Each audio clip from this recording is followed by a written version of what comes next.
नमस्कार. समस्या तुमची संघर्ष आमचा पोलीस क्राईम न्यूजमध्ये मुख्य संपादक डी.एल. वाघमारे आपले सर सोबत. 1-2 दिवसापूर्वी आज आपल्या लातूर महानगरपालिकाचं आर्थिक बजेट आज मांडण्यात आलं. त्या बजेटवर लातूरमधल्या नागरिकांच्या प्रतिक्रिया येत आहेत. किती बजेट चांगलं आहे, किती जनतेच्या फायद्याचं आहे, ते आज आपण लातूर शहराचे नगरसेवक, गटनेते, वकील साहेब, मठपती साहेबांसमोर आज आपण ज्या जनतेच्या प्रतिक्रिया आहेत त्याचं सुद्धा आपण त्यांच्यासोबत चर्चा करणार आहे आणि खरोखरच त्यांना ह्या बजेटविषयी काय वाटते ते पण आपण जाणून घेऊया. वकील साहेब, पोलीस क्राईम न्यूजमध्ये मी तुमचं स्वागत करतो. वकील साहेब, आपला परिचय. आपण तर गप्पा मारणारच आहोत आणि जनतेच्या विकासाच्या गप्पा असणार आहेत. आपला परिचय. मी ॲडव्होकेट दीपक उमाकांत मठपती, माजी स्थायी समिती सभापती व सध्या लातूर महानगरपालिकेत भारतीय जनता पार्टीचे गटनेता म्हणून कार्यरत आहे व प्रभाग 15चा नगरसेवक आहे. आपण सर्वप्रथम मी आपल्या या न्यूजच्या माध्यमातून मी आपलं अभिनंदन करू इच्छितो की सत्य परिस्थिती मांडायची कुठल्या तरी पत्रकारांनी व मीडियावाल्यांनी दखल घेतली, त्यातले तुम्ही सर्वात प्रथम आहात. त्याबद्दल आपले मनस्वी लातूरच्या जनतेकडून मी आपले आभार व्यक्त करतो. आपण लातूर महानगरपालिकेच्या अंदाजपत्रकाबद्दल चर्चा करत असताना आपण प्रश्न केले, ते त्या प्रश्नाबद्दल माझं आणि नागरिकांचं किंवा मी गेल्या 5 वर्षापासून महापालिकेचं अंदाजपत्रक बघतो. स्थायी समितीचे सभापती असताना मी स्वतः अंदाजपत्रक सादर केलेलं आहे. ह्यावेळेसचं अंदाजपत्रक हे लोकांना मूर्ख काढण्याचं काम भारतीय राष्ट्रीय काँग्रेस पक्षाने केलेलं आहे. त्यांच्या महापौराकडून झालेलं आहे. त्यांचे स्थायी समिती सभापती सचिन बंडापल्ले साहेबांनी केलेलं आहे.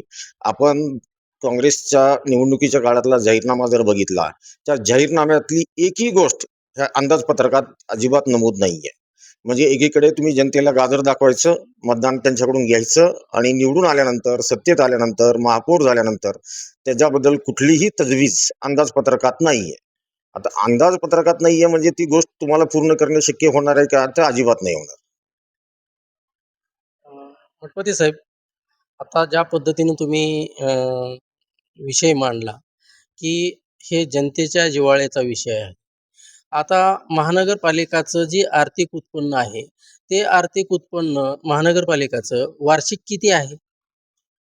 महापालिकेचं वार्षिक उत्पन्न जे आमचे गाळे आहेत महापालिकेचे, हे साधारणतः मला वाटतं एक 15 ते 20 कोटी रुपये हे सर्व महापालिकेच्या उत्पन्नाचे जे स्रोत आहेत, गाळेधारक ही असतील, मालमत्ताधारकांचे ते टॅक्स स्वरूपात आपण बोललात तर त्याच्यामध्ये फार मोठी तफावत आहे. येण्याचा आकडा कोटीमध्ये दर्शवलेला आहे, पण वास्तवात तो कुठल्याही पद्धतीने वसूल होत नाहीये.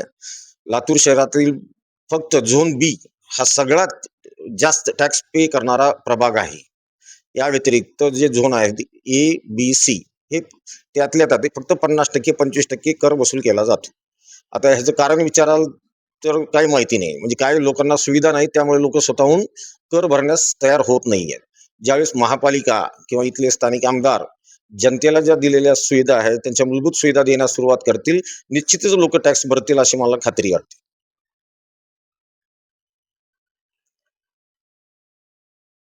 तर मला आता एका विषयावर तुम्हाला घेऊन जायचं आहे.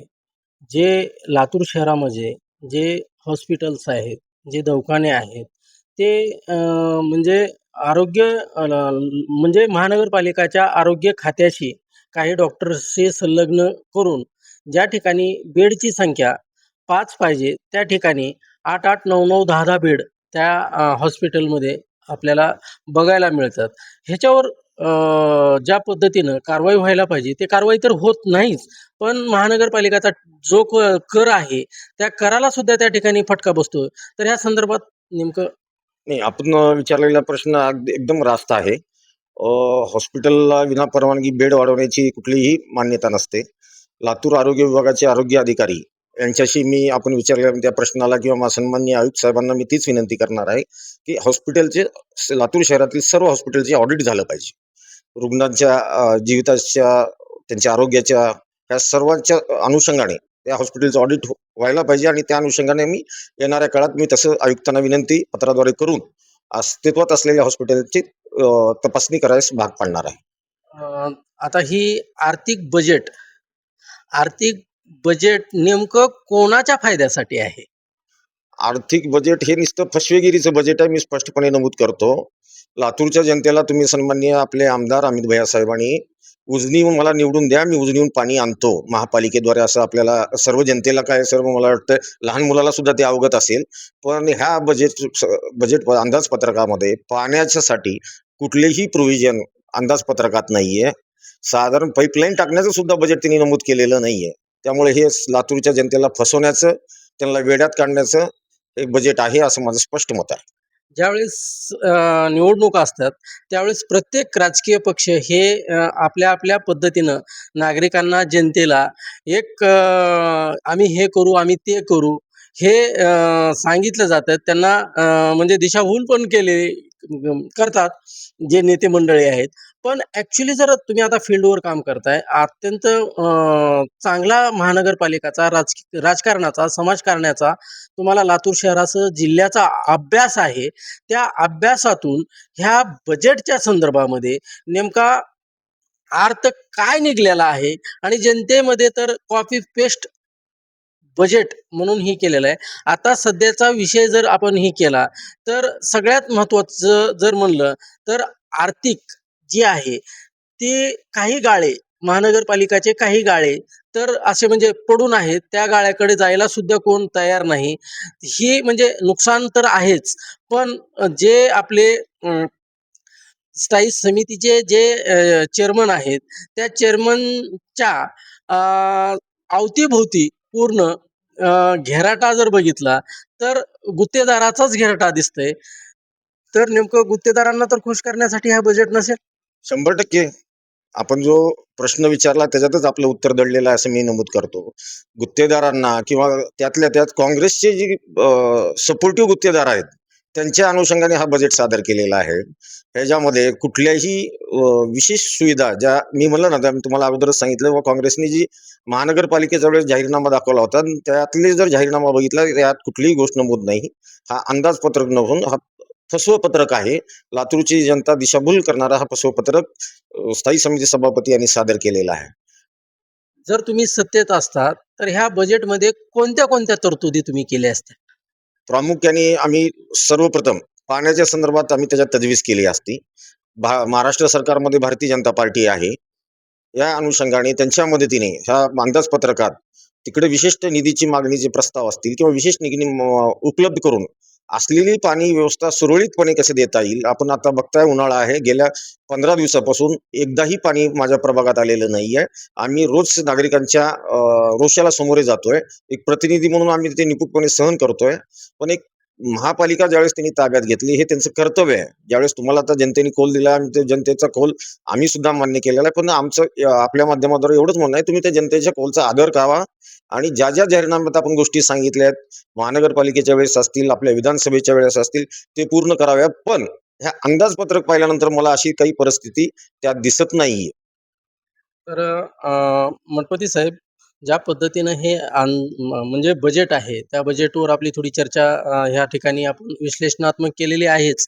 पण आता डॉक्टर बाबासाहेब आंबेडकर पार्क या ठिकाणी नेमका किती फुटाचा पुतळा आहे आणि नेमकं त्याच्यासाठी बजेट किती आलेलं आहे? पूर्ण लातूरची जनता संभ्रम अवस्थेमध्ये आहे. कोणच सत्यता सांगायला तयार नाही. ज्यावेळेस आम्ही विचारणा केली आयुक्त मॅडमकडे, आयुक्त मॅडमला त्या पुतळ्याचा शिल्पकार म्हणजे तो पुतळा कोण बनवणार आहे, हे सुद्धा त्यांना माहिती नाही. एक आता तुम्ही त्या महानगरपालिकामधले एक सदस्य, एक म्हणजे राजकारण तुम्ही चांगल्या पद्धतीनं करताय, आवाज उठवताय. ह्या संदर्भामध्ये तुमच्यापाशी काही माहिती आहे का, सत्यता? सर्वप्रथम डॉक्टर बाबासाहेब आंबेडकर आपले जे महामानव आहेत, त्यांच्याशी प्रेरित होऊन भारतीय जनता पार्टी किंवा मागच्या काळात भारतीय जनता पार्टी महापालिकेत सत्तेवर असताना आणि माननीय संभाजीभाई पालकमंत्री असताना संभाजीभाई पाटील साहेबांनी हा प्रस्ताव मांडण्यात आला. त्यावेळेसचे तत्कालीन खासदार सुधाकररावजी श्रंगारे साहेब, आमचे मुख्यमंत्री देवेंद्रजी फडणवीस साहेब यांनी या पुतळ्यासाठी विशेष निधी मंजूर करून त्यातल्या 10 कोटी निधी आज रोजी वितरित केलेला आहे महापालिकेला. आणि तो 75 फुटी पुतळा सर्वांना प्रेरणादायी व्हावा ह्या हेतूने तो सुरू केलेला आहे. त्याची वर्क ऑर्डर दिलेली आहे. परंतु हे कुठंतरी होताना दिसतंय आणि काँग्रेसला ह्याचं श्रेय लाटायचं आहे. त्या निमित्ताने आज रोजी ते म्हणतात समिती स्थापन करा, अशा अनुषंगाने बऱ्याचशा काही अडचणी आपल्याला रोज दिसत आहेत. पण 10 कोटी रुपये आज ताग्यात रोख स्वरूपात महापालिकेकडे हस्तांतरित झालेले आहेत. खरोखरच आपण जर थोडा विचार केला तर काल परवा दिवशीच भाजपच्या वतीनं आंदोलन करण्यात आलं. पाण्याविषयी पण आंदोलन केलेलं आहे.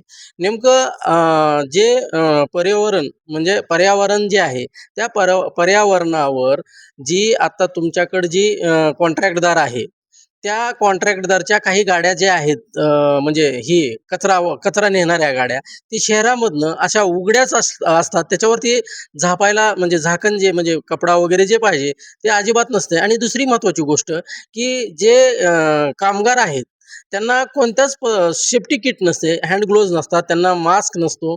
म्हणजे त्यांच्या आरोग्याची काळजी त्या ठिकाणी घेतली जात नाही. अगदी बरोबर आहे. सर्वप्रथम तुम्हाला सांगतो, मी स्थायी समिती सभापती असताना 85 घंटा गाड्या माझ्या कार्यकाळात घेण्यात आल्या आणि कचरा विघटन, त्याची विल्हेवाट हा महाराष्ट्र शासनाने सन 2002 ला एक कायदा पास केलेला आहे. त्यामुळे कचऱ्याची ने-जात असताना ते झापून नेला पाहिजे. ते कशा पद्धतीने केलं पाहिजे, ओला सुका कचरा वेगळा केला पाहिजे, डंपिंग कुठे केलं पाहिजे, ह्या सर्व गोष्टीचे नियम आहेत. त्याला शासन आहे. पण हे प्रशासन आणि आत्ताचं सध्याचं शासन हे सपशेल फेल ठरलेलं आहे. आमच्या कार्यकाळात असताना 1 कोटी रुपये महिन्याला आम्ही गुत्तेदाराला देत असताना त्यातली संख्या कमी करून, कचरा उचलण्यास कमी करून अतिरिक्त निधी संबंधित गुत्तेदार कोण आहे मी आतापर्यंत तपासलं नाही, त्याला देण्याचं काम या मागील कार्यकाळात झालेलं आहे. आपण या संदर्भात मला वाटतं सन्माननीय आपल्या लातूर शहराचे आमदार असतील यांनीही विधान भवनात हा प्रश्न मांडला होता. पण आता आज प्रश्न निर्माण होतो की कशासाठी मांडला होता? एका विशिष्ट गुत्तेदाराला ते कचऱ्याचं टेंडर द्यायचं होतं का लातूरच्या शहराच्या कचऱ्यामध्ये काही बदल करायचा होता? त्या त्या अनुषंगाने असेल तर मी त्यांचं स्वागत करतो. पण आज रोजीची परिस्थिती पाहून तर मला तसं काही वाटत नाही. म्हणजे तुम्हाला म्हणायचं आमदार साहेबांनी ते ठेकेदाराला ते ठेका दिलाय? तसंच म्हणावं लागेल. दुसरं तर कोण नाही. इथं आमचे आमदार नाहीत, आमचे खासदार नाहीत. ट्रिपल इंजिन सरकार त्यांचं आहे. आमदार त्यांचे आहेत, खासदार त्यांचे आहेत, महापौर त्यांचा आहे. त्यामुळे त्यांचंच चालणार, प्रशासन त्यांचंच ऐकणार. तर खरोखरच आमदार म्हणजे बाभळगावमधनं हे सगळं चालतंय म्हणायचंय तुम्हाला? हां? 100% आता मी मी स्पष्टपणे तुम्ही मीडियासमोर विचारताय. मी सांगणार सगळेच लोक म्हणतात, मीही त्यात म्हणेल. मला काही त्याच्यात वावगं वाटणार नाही. हा सगळा एकमत ऑफिसहून कार्यक्रम चालतो. याच्यात काही दुमत नाहीये. आणि मी त्याच्याही पुढे म्हणतो, कुणीही चालवा, पण शहर स्वच्छ ठेवा, निरोगी ठेवा. शहरातील नागरिकांना पाणी द्या. निवडणुका संपलेल्या आहेत. सगळ्या नागरिकांच्या भवितव्याचा विचार करून आपण त्या विकसित डेव्हलप केलं पाहिजे. आज माझं स्पष्ट मत आणि त्यांना विनंती सुद्धा या माध्यमाद्वारे मी आपल्याकडे करतो. शहरामध्ये एक आगळी-वेगळी चर्चा चालू आहे मठपती साहेब, की जे काँग्रेसचे जे महापौर आहेत, ते रबरी स्टॅम्प सारखे आहेत. कारण ज्या पद्धतीनं रबरी स्टॅम्प कुणी बी या आणि मारून घेऊन जावा, अशा पद्धतीनं शहरामध्ये चर्चा आहे. नेमकं तुम्हाला पण अनुभव आला असेल. 100% अनुभव आला. तुम्ही आता बघताय येणाऱ्या 14 तारखेला आपले महामानव डॉक्टर बाबासाहेब आंबेडकर यांच्या जयंती आहे. 135वी जयंती काहीतरी आहे. आपण बघितलं तर मला फार म्हणजे शोकांतिका वाटली. आम्ही येताना बघितलं तर काँग्रेसतर्फे फक्त सन्माननीय अमित भैया देशमुख यांचे बॅनर लागलेत. बाकी कोणाचे बॅनर लागलेले नाही आहेत. त्यांच्या मतावर त्यांचे नगरसेवक, महापौर, उपमहापौर यांचे एक सुद्धा बॅनर लागलेलं नाही. हा, कदाचित आता ह्या व्हिडिओद्वारे ते बघितल्यावर उद्या परवा लावतील, तो भाग वेगळा. पण आज रोजीपर्यंत कोणी लावलेलं नाही आहे त्यांच्या सन्मानार्थ. म्हणजे तुम्ही त्यांना सूचित केलेलं आहे ह्या ह्या माध्यमातून उद्याच्याला तरी का होईना ही बातमी बघितल्यानंतर ते त्या बॅनरवर त्यांचे फोटो टाकतील. बरं, आता आपल्या बजेटकडे येऊया. शिक्षणासाठी आणि आरोग्यासाठी नेमकं बजेटमध्ये काय-काय तरतुदी आहेत? बजेटमध्ये जी तुम्ही आपण म्हणालात कॉपी पेस्ट तरतूद केलेली आहे, त्या व्यतिरिक्त काही नाहीये. परंतु मी तुम्हाला आवर्जून नमूद करतो, की महाराष्ट्र शासनाने आता एक जी-आर काढून शिक्षणासाठी मराठी शाळा जिथं उपलब्ध आहेत महानगरपालिकेतर्फे त्यांना 5 कोटी रुपये निधी वितरित केलेला आहे. मराठी शाळेंचा दर्जा सुधारला पाहिजे. विद्यार्थ्यांची दर्जा, त्यांचे शैक्षणिक दर्जा, तिथे शिकवणारा वर्ग असेल, तिथला स्टाफ असेल, यांच्या सर्व मूलभूत गरजा लक्षात घेऊन 5 कोटी निधी रुपये महापालिकेला वितरित केलेला आहे. त्यामुळे मी विशेष आभार महाराष्ट्र शासनाचे मानतो. त्यांच्या माध्यमातून महानगरपालिकेला 5 कोटी रुपये निधी दिल्याबद्दल. जाता-जाता आम्ही पहिल्यांदा तुम्हाला हार्दिक शुभेच्छा देतो. कारण तुम्ही ह्या ठिकाणी जी जनतेचं, लातूर शहराचं जे आवाज म्हणून त्या ठिकाणी बोलणार आहात, सूचना मांडणार आहात, त्या ठिकाणी तुम्ही ज्या पद्धतीनं संघर्ष करणार आहात, तो संघर्ष पोलीस क्राईम न्यूजच्या माध्यमातून आम्ही तुम्हाला म्हणजे जनतेला दाखवूच. पण आता नेमकी तुम्ही महानगरपालिकामध्ये ज्या पद्धतीनं तुम्ही कार्यरत आहात, आता नेमका तुमचा कशावर फोकस राहणार आहे? नाही, स्वच्छ सुशासन प्रशासन महापालिकेतलं एक, आणि दुसरं नागरिकांच्या मूलभूत सोयीसुविधेवर आमचं फोकस राहणार आहे. त्यांच्या विकासात्मक नागरिकांच्या डेव्हलपमेंटला असेल तर मी गटनेता या माध्यमातून भारतीय जनता पार्टीचे 22 नगरसेवक असतील किंवा भारतीय जनता पार्टीचे सर्व कार्यकर्ते पदाधिकारी असतील, हे कायम विकासाच्या डेव्हलपमेंटला कायम सोबत असतील. परंतु चुकीच्या पद्धतीने आणि वेगळ्या पद्धतीने काही होत असेल तर त्याचा विरोध कायम आम्ही करूच, हे मी आपल्या माध्यमातून सांगतो. तर खरोखरच आपण पहिली मुलाखत आज गटनेते मठपती साहेबांची घेतलेली आहे. याच पद्धतीनं अनेक आपण लोकांच्या सुद्धा प्रतिक्रिया जाणून घेणार आहोत. मठपती साहेब, पोलीस क्राईम न्यूजशी आपण संवाद साधला त्याबद्दल आपलं आम्ही स्वागत करतो आणि ह्याच ठिकाणी आम्ही थांबतो. धन्यवाद.